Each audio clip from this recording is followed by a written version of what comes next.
unipormeng kupas na may bahid ng dahas. Dudublihin ko sahod nyo, wag na kayo lumihis ng landas. Hulihin nyo mga gumagawa ng masama, kahit pangalan ko nakataya. Akong bahala sa kaso nyo, basta kayo ang nasa tama. Pero ano ang isinukli? Bakit kayo nagpunyagi? Pinakain nyo sa mga estranghero ang 80 na lolo'y parang may mali. Pagkatapos angat ang inyong moral na dating mabababa. Grabe ang isinukli, parang dumukot ng tae.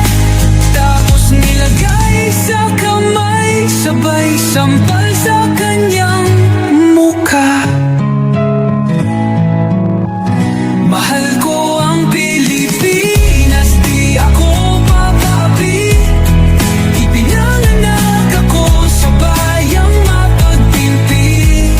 Ipaglalaban ko ang kalayaan, kahit ako'y masawi. Sisikat din ang araw, muli tayo magsasamang nakangiti.